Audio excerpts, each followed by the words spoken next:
Thank you. Could I ask those members who are leaving the chamber to please do so quickly and quietly, as we will now move on to the final item of business. And the final item of business is a members' business debate on motion 17893 in the name of Alec Rowley on provision of NHS dentistry. This debate will be concluded without any questions being put, and I would invite those members who would wish to speak in the debate to please press the request to speak buttons, and I call on Alec Rowley to open the debate. Up to 7 minutes, please. Thank you, Presiding Officer. I begin by thanking those MSPs who signed my motion to have this debate and my business manager for allocating the time for what I believe is an important issue that this Parliament and Government must do more to address. I brought forward this debate as a result of being contacted time and again by constituents who are struggling to find access to an NHS dentist, and more recently constituents who are being told their dentist has taken a decision to withdraw from NHS provision, giving them the choice to sign up to a monthly payment plan or leave the practice. An example of this is an email I received from a lady in Cowdenbeath some months ago. She stated, and I quote, "Dear Mr Rowley, I am emailing you to see if there is any advice or help you can give me as I am stressing out.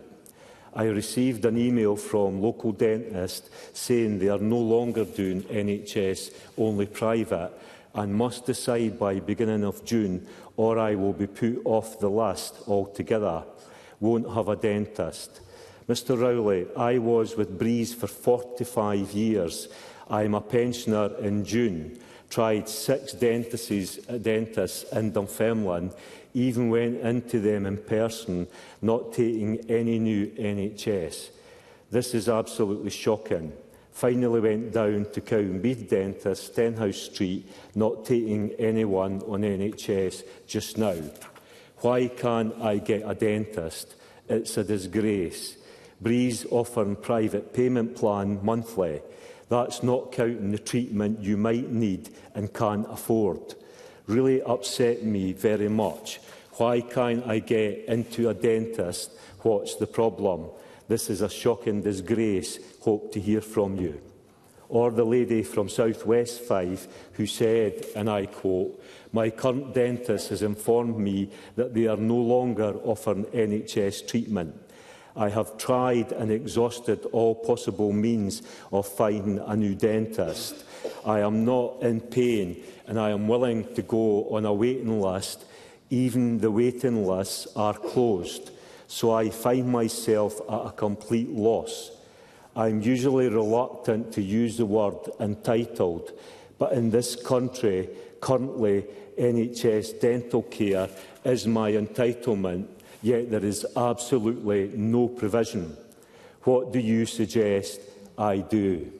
So I then raised this direct with NHS 5, and their Chief Executive Officer responded and said, and I quote, "There is a shortage, a national shortage of qualified dentists currently, and this remains a significant issue impacting NHS dentistry across Scotland, including here in Fife. Health boards like NHS 5 have no means of compelling practices to provide NHS dental services. And with the shift over recent years from smaller NHS-run practices to larger corporate entities, we have very limited influence over practice decisions. We are, however, committed to supporting practices to improve access to NHS dentistry within our control and remit." Now, I want to acknowledge that the Government is trying to address these issues with a 15% increase in this year's budget, and I welcome the additional investment, including the establishment of the Scottish Dental Access Initiative grant. This new grant, in part, has led to a new 6-surgery facility opening in Dunfermline that has registered its first 3,000 NHS patients since July. So yes, very welcome, but I would say much more will need to be done. 3,000 signing up shows the sheer volume of people not able to access NHS dentistry, which is in the tens of thousands across Scotland. When I found out about the welcome new developments, I wrote to people who had contacted me, including the two ladies I quoted earlier. One came back thanking me and saying she had been able to sign up with the new dentist in Dunfermline.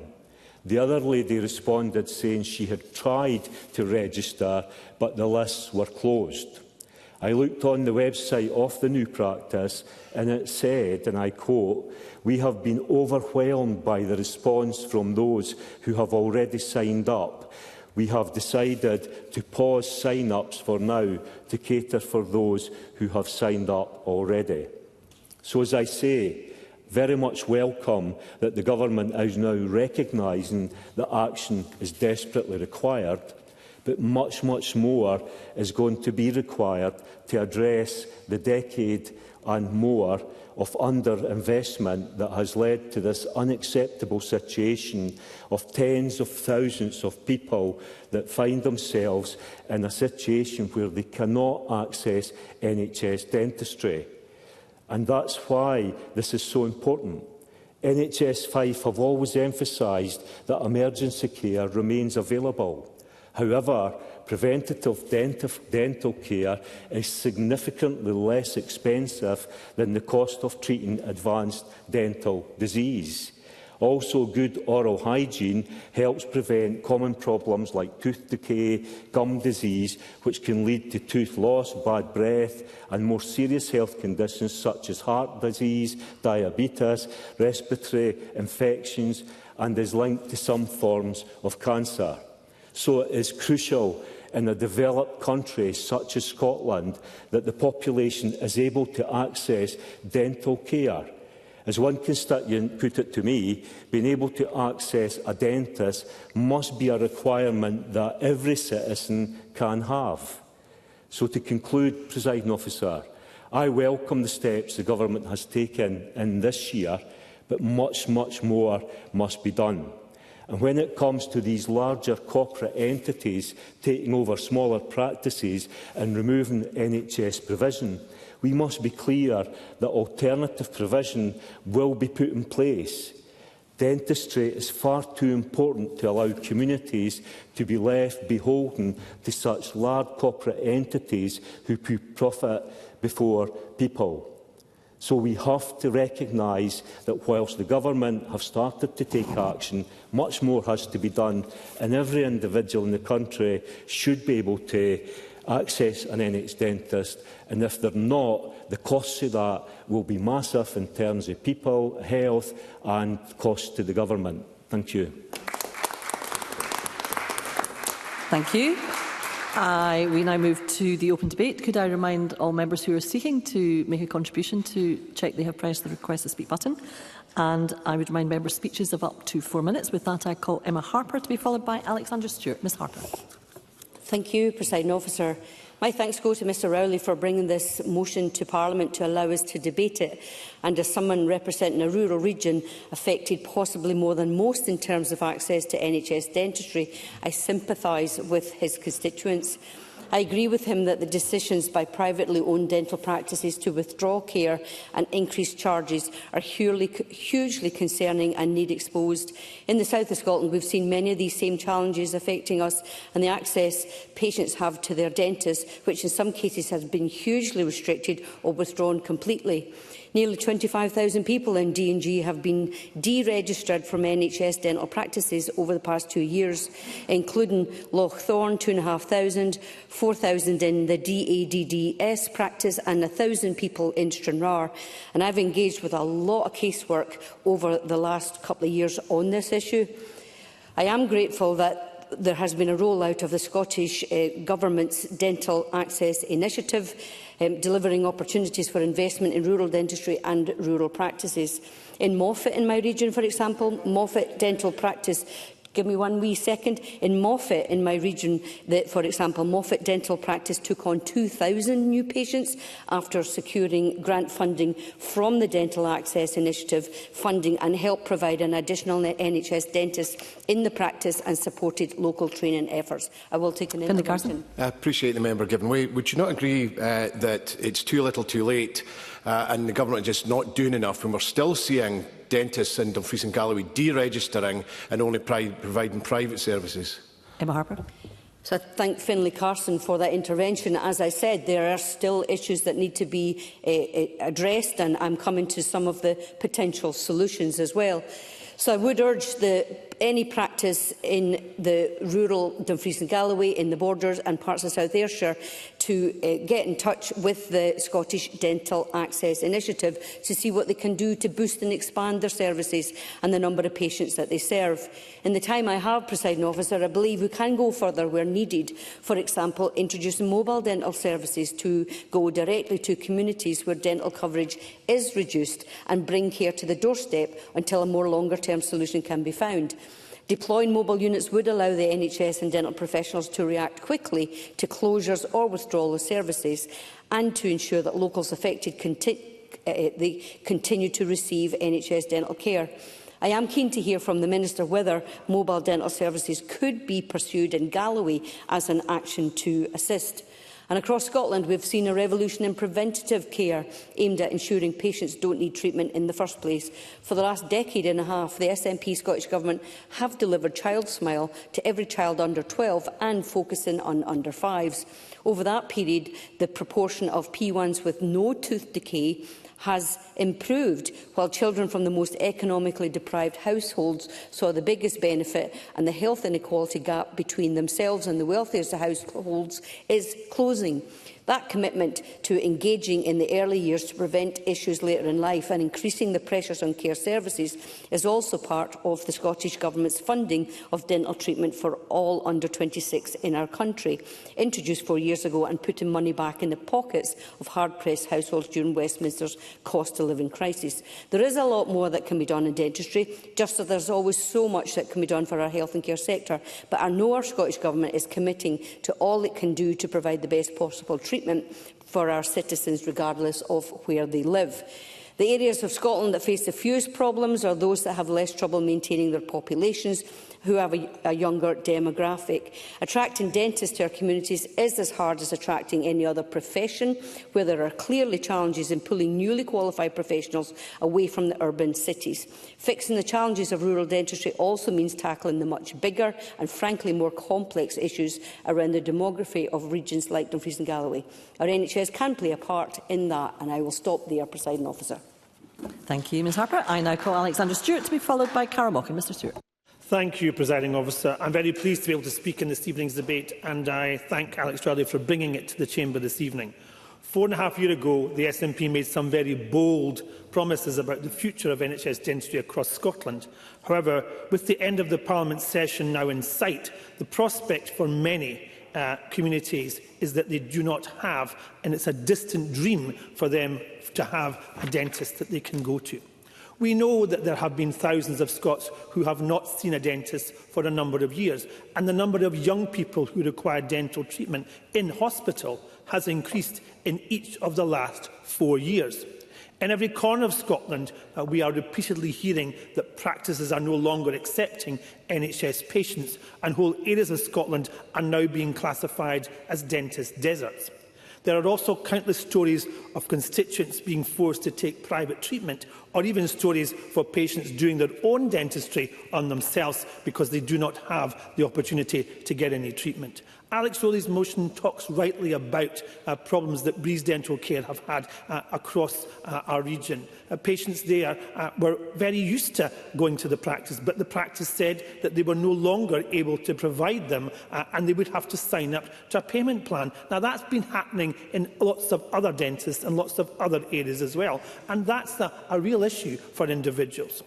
And as far as the areas of Scotland are affected, within my own area and in my own region, there have been countless information coming back and forward, and MSPs will find their inbox full of that. For example, dental services across Stirling are on a knife edge, presiding officer, with many locations suffering. And one area that we found was Infinity Blue, when they announced that they no longer would take any.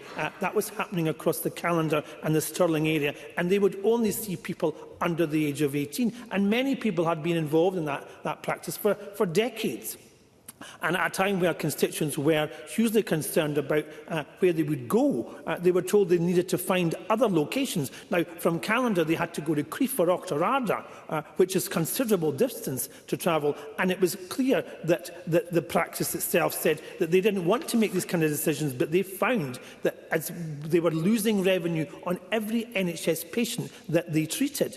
And since then, there has been an improvement, and I recognise the government are trying to, but it's not affecting everywhere, and there are still locations that are finding it really difficult. However, residents are still hoping for a full return to adult services, and I am disappointed that the government, along with health boards, and in my own region, I talk about NHS Forth Valley, they're still working to find solutions, and solutions have been found in some areas, but not in all, Minister. So there needs to be still more work done to ensure that people get the protection they need for their oral health. Presiding officer, regardless of what the government is doing, there is a genuine need for us to ensure that this agenda is tackled. And as I say, we're coming towards the end of this session in Parliament. And I hope that the government will finally take notice of the flood of casework that MSPs are having to cope with, because I've seen that across my own region, and others are saying the same. No doubt the situation and the solutions are not an easy fix, and we acknowledge that. There is not an easy fix to make sure this happens. But in conclusion, presiding officer, instead of tinkering around the edges, the Scottish Government must commit to building a modern dental service with services that needs for communities and rural environments, especially to ensure that they are given that approach for their dentistry. And I and many others will repeatedly keep calling for that, because that's what's required, a safe support mechanism for individuals across communities. Thank you. Thank you, Mr Stewart. I now call Cara Mochan to be followed by Willie Rennie. Ms Mochan. Thank you, Presiding Officer. I would really like to thank Alec Rowley for bringing forward this really important debate today. And I feel his contribution really showed us how it feels for our constituents out there today. Dentistry needs to be viewed as part of Scotland's health prevention agenda, and access to timely and routine dental care is crucial in achieving this goal. And I also want to raise at this point, and it's really important, it should be really important to us here in this chamber, that Scotland has persistent and widening oral health inequalities, with the most deprived communities experiencing significantly worse outcomes than our more affluent ones. Equal access must be part of our plan, because good oral health helps prevent systematic health conditions including cardiovascular disease, respiratory infections and problems, diabetes and pregnancy complications. It is integral to our overall health and well-being, and I think sometimes we forget that, but we must remember, if we want to close that gap, then dentistry must be seen as part of that health outcomes and health inequalities. It's really critical that people have access to their dentist, that they have access to an NHS dentist. That is the key here. Today's debate has highlighted that access is a problem for our constituents. They aren't receiving regular check-ups. In fact, I think there is consensus, as we've heard tonight, but across Scotland, that it's becoming harder and harder to register and access an NHS dentist. We currently have a system where patients are unable to access NHS care. There's supply of dentists. There's a short supply of dentists, which means practices have vacancies that go on and on and on, and they can't fill them. And really, that there are fewer dentists willing to treat our NHS patients. And in the example that Alec gave us, where we are pushing people to the private sector. Now, these challenges have been long-standing and they are well known, and I know that Alec Rowley spoke about some of the initiatives that the government have been putting in place. But as others have said, we really need to do more. And even within the profession, they have argued that the model of dentistry is not fit for purpose, and it does fail patients, we know that. Presiding Officer, if I could just consider some data from my own region of South East Scotland on registrations and contacts with dentists. In Dumfries and Galloway, only 65% of the population is registered with an NHS dentist. Dumfries and Galloway is really an example of a dental desert, and recruitment of dentists plays a really huge part in this. In Ayrshire, a dental practice in Mauchline, my home village, reported having an NHS patient waiting list of 1,000 people. So 1,000 people. And I think if we return to inequalities, for those lucky enough to be registered with an NHS dentist, that's fine. But those significant numbers of people who can't register, those inequalities just become more and more and more. In Ayrshire Nan, less than 60% of registered patients living in the most deprived areas had contact with an NHS dentist in the last 2 years, less than 60%. And this compares with 73% or over in some areas of patients living in the least deprived areas. I hope today's debate just really highlights this, that we need to fix this crisis. The government's approach has been piecemeal, and we do appreciate the actions that they've taken, but there needs to be leadership so that we can make sure that this two-tier system does not exist in dentistry and that we can actually move forward. And I really support the motion coming to the Chamber today and us having this debate, and I thank everyone who has contributed to it. Thank you. Thank you. I now call Willie Rennie to be followed by Craig Hoy. Mr Rennie. I want to thank Alec Rowley for bringing this debate and the way that he presented it in a very grounded and honest way, because he reflected the strengths as well as the weaknesses he quite rightly highlighted in that. So it's good to have this debate, because we are, getting on to 2 years on from the review of the funding system, and an indication was given at that point that this at least would start to improve the situation, but in many circumstances, certainly in my constituency, the situation hasn't improved. In fact, it has deteriorated since.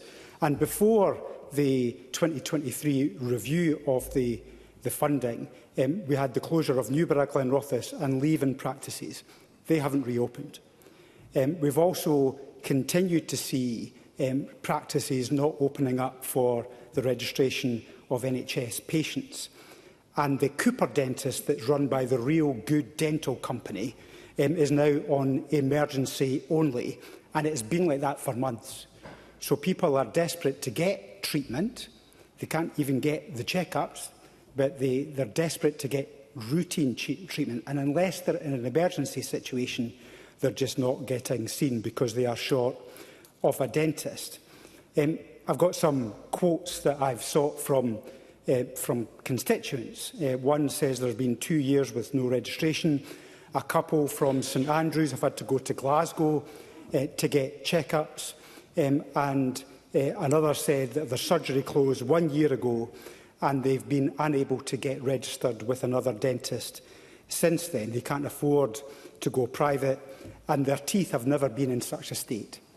So there are many examples of patients who are struggling because of the lack of treatment. They can't afford to go private. They certainly can't afford to go to Turkey to get their teeth sorted, like some people can afford to do.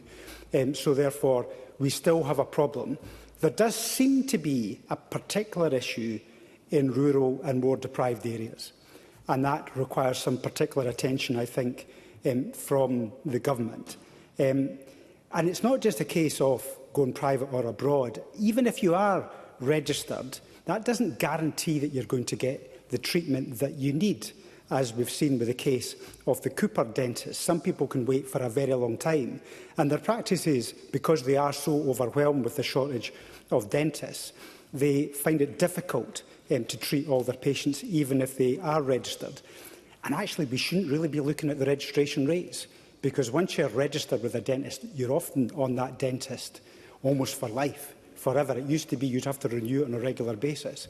So the actual registration process doesn't really give us an indication of the quality of the service that they are receiving. So what are the solutions? I think we do need to look at the particular problem in rural areas. We need to look at the General Dental Council process for foreign dentists who are in this country. There are apparently 6,000 of them in the UK that aren't going through the system. We need to get that resolved, and I know it's an issue that primarily is the responsibility of Westminster and the GDC, but we do need to get that resolved. Through the budget process, which the Liberal Democrats voted for, we negotiated to include an additional £3 million for an increase in the training places, and we've seen that that's starting to come through.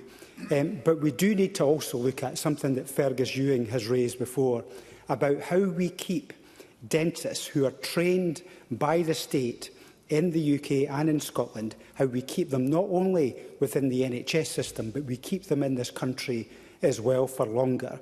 It used to be the case that dentists would serve a certain period of time within the NHS, perhaps before they took on more private work. That has changed, and we need to see if we can reverse that trend so we can get them into the NHS system for much longer. Thank you, Mr Rennie. I now call Craig Hoy to be followed by Claire Baker. Mr Hoy.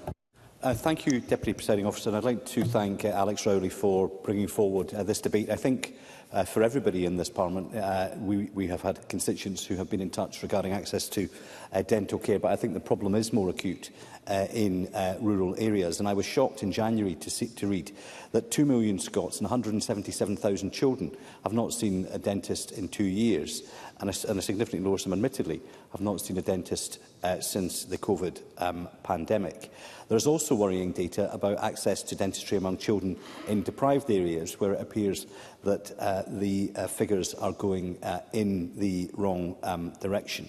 Now, many people in the Chamber will know, as Emma Harper has referred to, that Dumfries and Galloway has one of the worst rates of NHS registration by some margin. That is 40% of those living in the South West no longer have access to NHS dentists. And this is a shocking statistic, and one which shows that the current model of NHS dentistry simply isn't working in Scotland, but particularly in rural areas. And that therefore means that the model for funding NHS dentistry, Minister, is not clearly fit for purpose. It was last year, I think, when I was really struck, as Emma Harper referred to, by the number of people who were being deregistered in Scotland, particularly in Dumfries and Galloway, 25,000 overall, but in one foul swoop last year, 2,000. And at the same point last October, there were no NHS dentists in Dumfries and Galloway that were registering new NHS patients. So those moving in were not getting access to NHS dentistry, and those living there were being deregistered. And that, of course, means significant problems, particularly from those from a lower income background, because the subscription model that now appears to be the norm in Scotland clearly is not affordable for many of those constituents who have been in touch with me.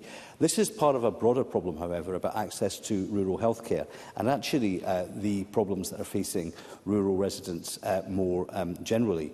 One of the issues that I think many in the Chamber will be aware of in Dumfries and Galloway recently is the withdrawal of bus services, meaning that people are having to take very long bus journeys and sometimes have long waits in between, moving between towns and villages that are relatively close, and particularly for those who don't have access to a car or for those who are elderly. That puts another barrier in place between accessing healthcare and dentistry, and that's something that I think the Minister should also look at in relation to rural housing, because clearly the issue about recruiting dentists into rural areas is undoubtedly being undermined, not just by the disconnections in rural transport, but also the lack of rural housing and affordable rural housing.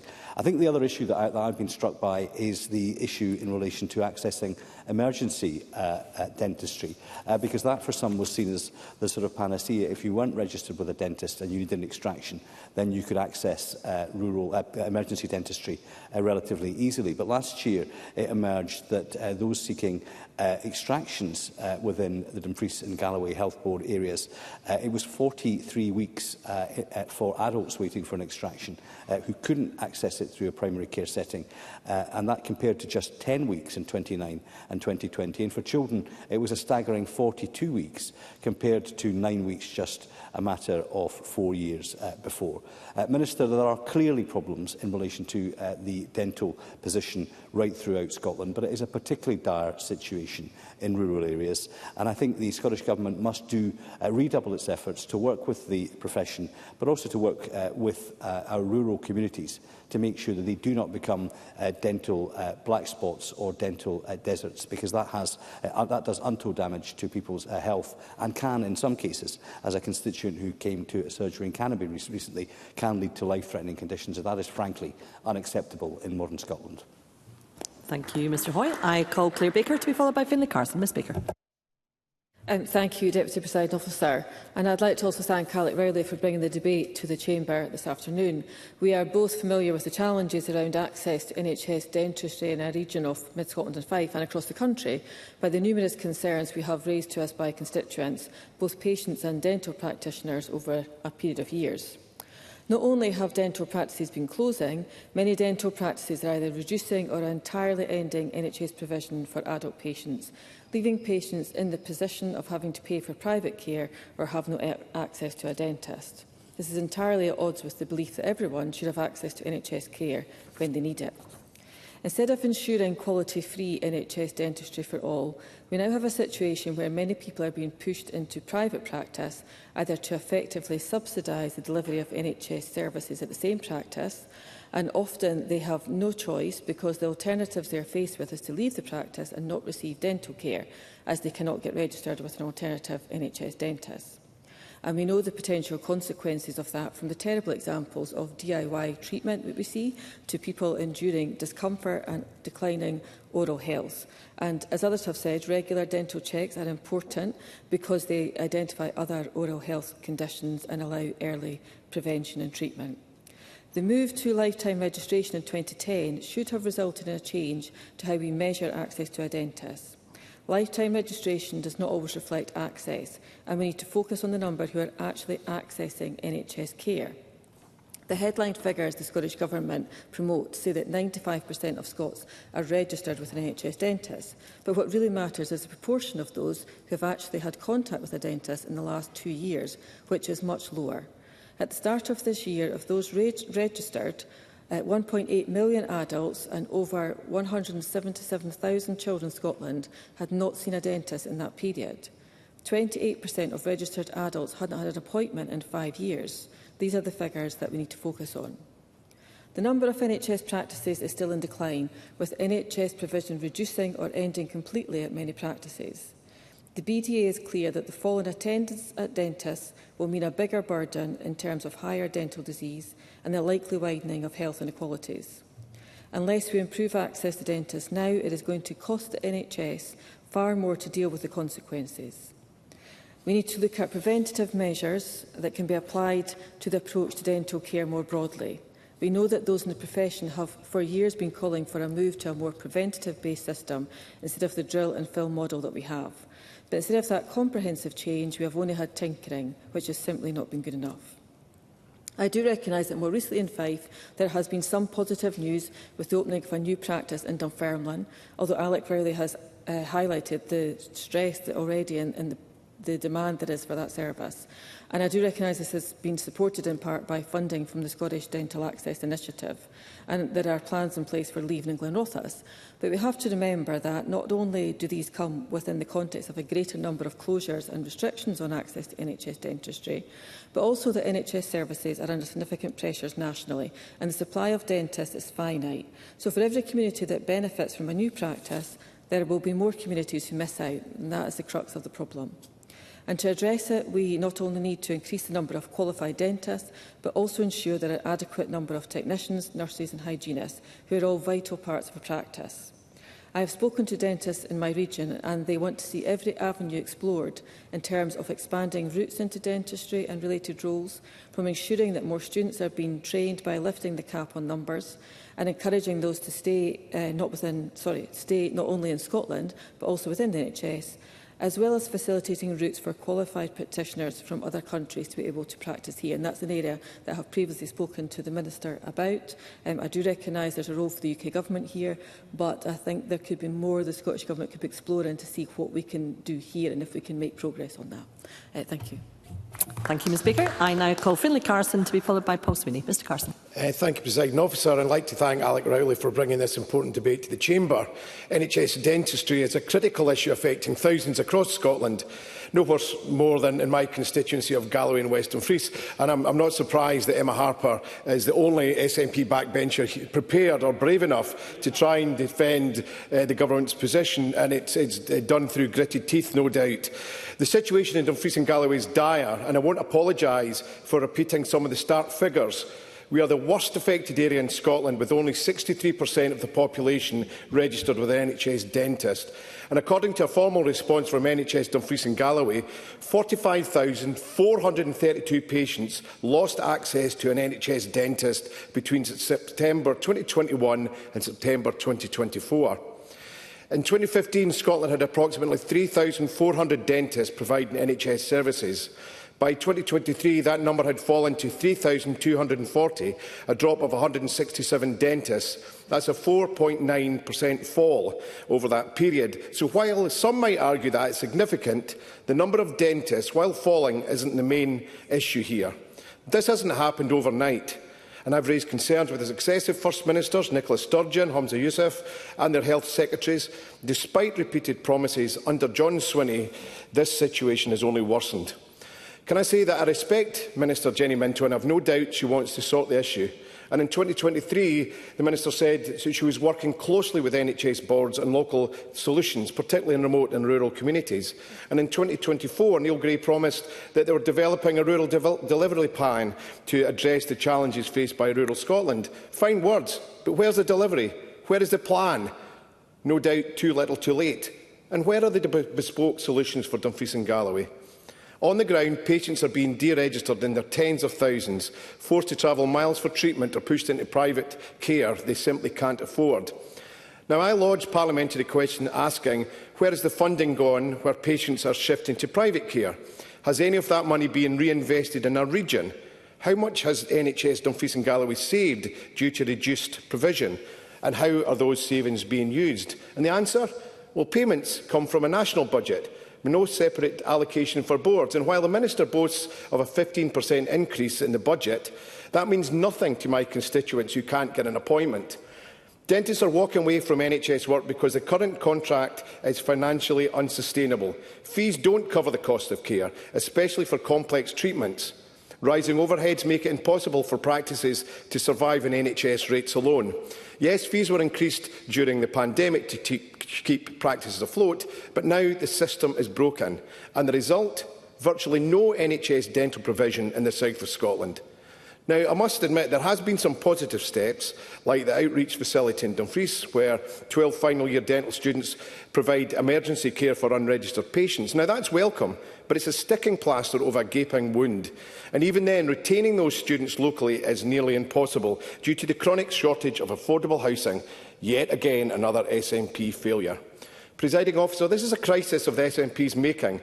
Years of underfunding, poor workforce planning and ill-conceived policies have created the perfect storm. And unless this government changes course, the situation will only deteriorate. But behind every statistic, there's a real person. Last week, I received an email from a constituent in Stranraer. His family has been forced into private dental care, an impossible burden as the cost of living continues to rise. He's deeply worried about the long-term impact on his children, who need regular preventative care, but are being priced out of basic health services. His story is echoed in hundreds of messages I've received across my constituency. These are not isolated cases. They are the lived reality of families who feel abandoned, unheard and increasingly desperate. Scotland's rural communities are proud and resilient, but they should not have to fight this hard just to access the care they deserve. My colleagues in the Scottish Conservatives will not stand by while children go on without treatment, while parents choose between groceries and dentist bills, while elderly residents lose the dignity of basic health provision. This isn't about dentistry on its own. It's about fairness, it's about dignity. And until every family in Dumfries and Galloway can access NHS dental care without fear, without cost and without delay, we will keep fighting because they deserve better. Presiding Officer, under this failing SNP government, we are a long, long way from having the confidence to smile again. Thank you, Mr Carson. And I call Paul Sweeney. Thank you, Deputy Presiding Officer. And I would like to extend my thanks to my friend Mr Rowley, a member in Mid Scotland and Fife Region, for presenting before Parliament this important motion on the terrible state of NHS dentistry in Fife, and I was pleased to sign that motion. We have heard a series of passionate speeches across the chamber tonight about patients, our constituents, who have been forced to go private for their care or can't access dentistry at all and are left to languish. We know that increasingly many of Scotland's citizens are having to rely on our under-resourced public dental service for routine care that just a few years ago they would have been able to get routinely from an NHS registered practice. Across Scotland, but especially in places like Fife, we are seeing this play out. NHS dentistry is quickly becoming a thing of the past. The well-off go private, whilst the less well-off fall through the gaps and are left behind. That is against everything that the NHS was set up to achieve. Too often we find that in Scotland oral health has been treated as a nice thing to have rather than an essential part of preventative healthcare. We choose to celebrate genuine successes in public health in this country, such as Child Smile, a programme that was set up under the last Labour government in Scotland has continued under the current government, whilst ignoring the fact that more and more of those who call Scotland their home are missing out on essential dental care. And oral health care isn't just about addressing pain when it's experienced or indeed just keeping plaque at bay. It's about early detection of many conditions that are critical to the whole body health, such as undiagnosed diabetes. It's about protecting a person's ability to consume and enjoy food. It's about retaining jaw structure so that throughout a person's life they can recognisably see themselves in a mirror. That is actually a public health interest to maintain good mental health. Good healthcare is a vital part of a holistic approach to medicine, and that must be available for everyone in regards to dental treatment. And we've heard a number of rather shocking cases. I think the constituent that Mr Rowley described as shocking and a disgrace that when trying to register she was left in such a situation. And whilst there have been measures that the government has taken, such as reforming the pay system, that may have had a marginal effect, we're still seeing a clear trajectory, which is an exit from NHS dentistry. And when dentists leave, there's very little incentive for them to return to NHS dental practice. The business model simply does not make sense.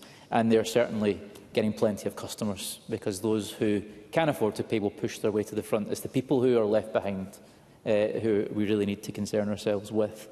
And there are a number of potential solutions that members have alluded to this evening that could assist in this. I don't think anyone here has a desire to commentate on failure.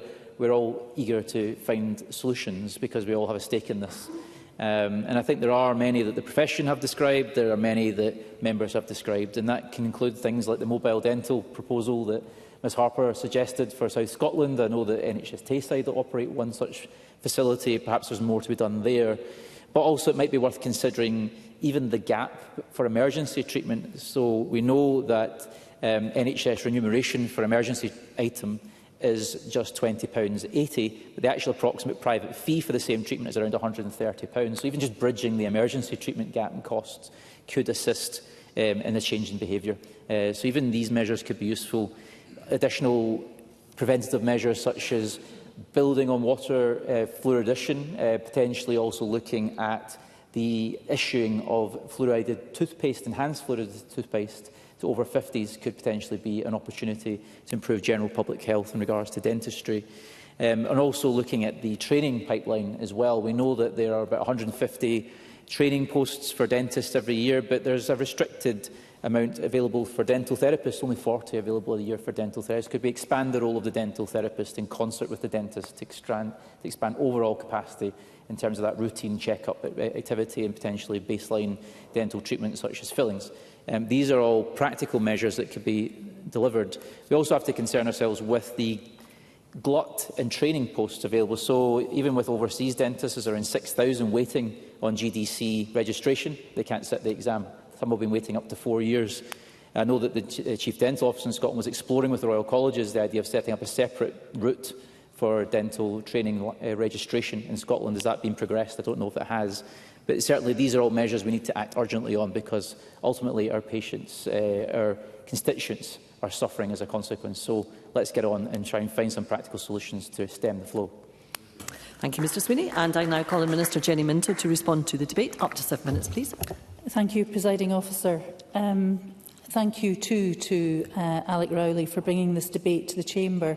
And I think it's important that we can use this space to talk about the concerns that you hear from your constituents like I hear from mine as well. So I very much appreciate the tone that this debate has been carried out in. So I very much welcome the valuable contributions of members today. And I would just like to reaffirm the Scottish Government's commitment to securing equitable and sustainable access to NHS dental services. As many have pointed out, in November 23 we brought in new payment reform. That was part of a comprehensive modernisation of the service and is a prevention-based model, and it is delivering high levels of service and has been welcomed by the profession. I do recognise that that is not across the board, and that's why we are focusing on other opportunities. I welcome the official statistics published last week, which show that over 7 million courses of treatment have been delivered since the introduction of that payment reform in November 23. This does demonstrate that a significant and continuing investment in NHS dentistry is supporting high volumes of patient access to NHS care and delivering on our aims to sustain NHS dental services. And if I look at the quarter ending June 2025, 1.14 million courses. The same quarter, 998,000 patients were seen by NHS dentistry, and as others have pointed out, 95.7% of the population of Scotland are registered with dentists. Now, I remain absolutely clear that payment reform must only be the first step in ensuring this sustainability, which is why our recently published Operational Improvement Plan sets out key actions to improve the NHS dental workforce and support equity of access to NHS dental services across Scotland, backed by an increase of almost 15% in funding in the 25-26. And this takes total funding to over £500 million for the first time. And I would like to reflect on Willie Rennie's point about the support that we got from the Liberal Democrats in that area. I agree with Mr Rowley, Ms Baker and others that prevention is hugely important, and also the importance of teeth hygiene, and especially in the early age, Child Smile. And that fits exactly within our population health framework, making it dentistry a health prevention key. I was very struck when I met one director of dentistry who said that, if I can just finish this, Mr Hoy, said that, and I think others have indicated this as well, your mouth is your indication to your health, which is why it is so important, which is why I have pressed, along with the Chief Dental Officer, to ensure that dentistry is really included in the preventative health, and increased our budget as well this year. Mr Hoy. I just asked the Minister, if these initiatives are working, why does she think that in some of the most deprived areas in Scotland, the number of children that are presenting themselves for dental treatment is falling rather than rising? Minister. I think that's very concerning, but which is why we have continued to invest in Child Smile, increasing the budget to ensure that, given the impact of the pandemic, when children weren't able to see their dentist, and also Child Smile nurses weren't able to go and see the children, we have ensured that that has ramped up again, and we have got a number of dental nurses that are able to go out and give that training. And actually, we are seeing improvements. I haven't got the figures to hand, but we are seeing improvements. I am acutely aware that access continues to be challenging in some areas of Scotland. Fife has been mentioned, as has Dumfries and Galloway. And these challenges are largely due to historic recruitment and retention difficulties in these areas, which are non-dentistry specific, which I think has been recognised by some of the members in the debate. We continue to make available a range of additional financial support to areas of unmet dental need in Scotland, and will work to better target these moving forward as part of the commitments set out in our operational improvement plan. And this year we've taken targeted action in Shetland and Dumfries and Galloway through the provision of additional funding to sustain access to dental services and ensure adequate patient care. Finlay Carson and Emma Harper talked about the Outreach Centre for 12 students, student undergraduate clinics, which D&G have been operating, and I'm pleased to say that they're looking at how they can expand this. This is in addition to practice funding support provided through the Scottish Dental Access Initiative.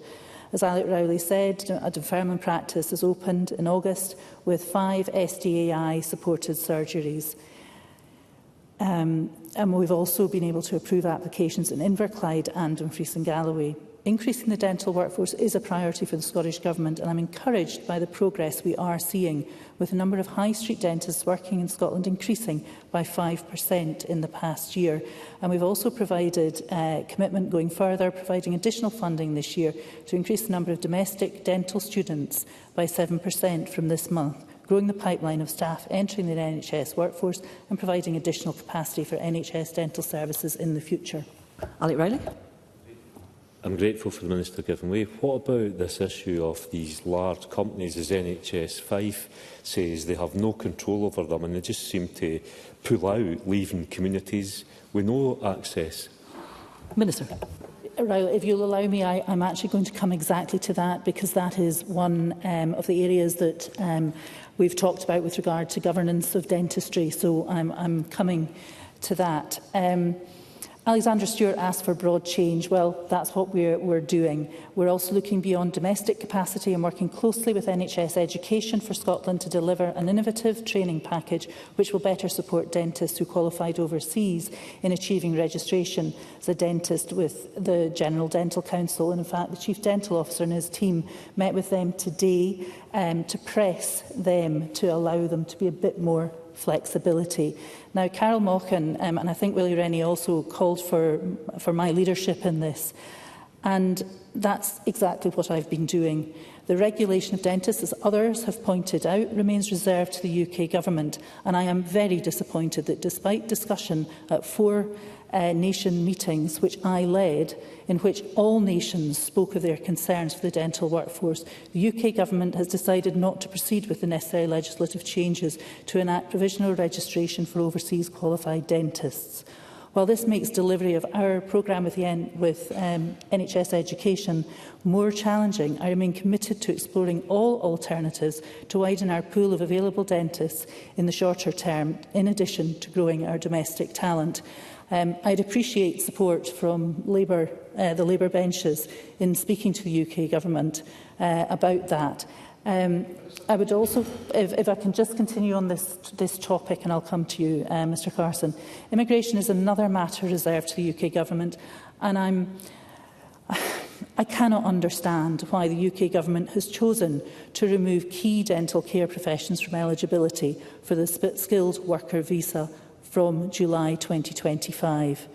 This will impact on dental nurses, hygienists and technicians, exactly the ones that Claire Baker was talking about, that will help us to improve the level of service and that we can provide through dentistry. I share the British Dental Association's concerns about the significance of these changes on the capacity of dental practices and on dental treatment. This move comes amid a significant drop in the number of dental professions relocating from the EU to practice in the UK following the UK's exit from the European Union, putting further strain on dental care in our communities.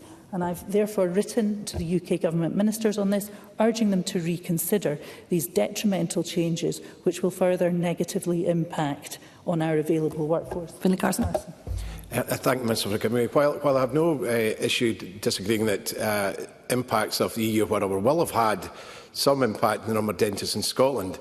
I think the elephant in the room is we've reduced the number of dentists by 4.9%, but that pales into insignificance compared to the number of dentists that have opted out of providing NHS services. That is where the main issue lies. So can the Minister outline what her belief is why we see dentists opting out of providing NHS services? Minister. I thank Mr Carson for that intervention, and as he will recognise, dentists are independent businesses and it is up to them to decide what their model is, which is why we introduced payment reform in November 2023 and are continuing to work through the regulatory, the workforce and the governance side of that. And I think that touches on exactly the point that Mr Rowley was making as well around corporates. So as part of further long-term transformation, my officials are taking forward work to consider how we strengthen the existing governance model in the NHS dentistry to improve the patient experience and ensure patients can be seen and offered the appropriate care. As part of this, we're exploring options to make mandatory training for dentists with its focus on patient safety more efficient and flexible to expedite recruitment across Scotland. And officials are also looking at opportunities for boards to influence the provision of care in their area, including consideration of a declaration of compliance to raise awareness of dentists' terms of service, their social and community responsibilities, and to support boards in ensuring that dentists and dental body corporate adhere to these commitments. I recognise that in some of the local areas discussed today, over-reliance, and specifically in Fife, which a number of contributions have focused on, over-reliance on practices with certain business models can present issues where the NHS footprint is suddenly reduced. And I've therefore tasked my officials with looking at this issue to better secure continuity of care for affected patients. And in closing, if I may, Please carry on and conclude your remarks, Minister. I would like to reassure you that through the introduction of a new payment system, which I have been clear to say that was the first step, and also investment in our workforce and local tailored solutions, we've implemented a policy framework which we believe will support NHS dental services and deliver on our ambition to ensure high quality, sustainable and equitable public services. Thank you. Thank you, Minister. That concludes the debate and I close this meeting.